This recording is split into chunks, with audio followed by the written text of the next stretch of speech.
நீங்க சொன்ன பிணம் எங்கிருந்தால் என்ன என்ற வார்த்தை எனக்கு அதிகமாக தோன்றியது. ஆனா இப்போ புரியுது. உங்கள் வாழ்க்கையில் ஆண்கள் வெறுக்கும் நரகாசுரர்களாக மட்டுமே இருந்திருக்கிறார்கள். அதனால் நான் உதவும் பொழுது என்னை ஏலியனை பார்க்கிற மாதிரி பார்த்திருக்கீங்கன்னு புரியுது. ஆனாலும் உங்க அம்மா காதலிச்சவர் ஒரு நல்லவர் தானே.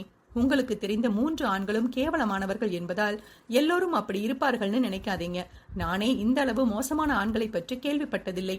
குடிகாரனோ, ரேபிஸ்டோ, கொலைகாரனோ, கொள்ளையடிக்கிறவனோ, அடியாளோ யாரா இருந்தாலும் தன் குடும்பம் என்று வரும் பொழுது அவர்களுக்கென்று தனி பாசம் வந்துடும். தத்தம் பிள்ளைகளை நன்றாக இருக்க அவர்கள் என்ன வேண்டுமானாலும் செய்வார்கள்.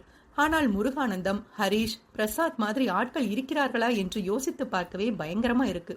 All is well, ends well என்பார்கள். அதுபோலதான் உங்கள் வாழ்க்கையின் கொடூரங்கள் ஒரு முடிவுக்கு வந்திருக்கு. நீங்க கவலைப்படாதீங்க. உங்களுக்குன்னு ஒரு நல்ல வாழ்க்கை அமையும் வரை நீங்க இங்கேயே இருக்கலாம் என்க கையெடுத்து கும்பிட்டாள். ஐயோ என்னங்க ஹனிஷா என்றவன் அவளின் கைகளை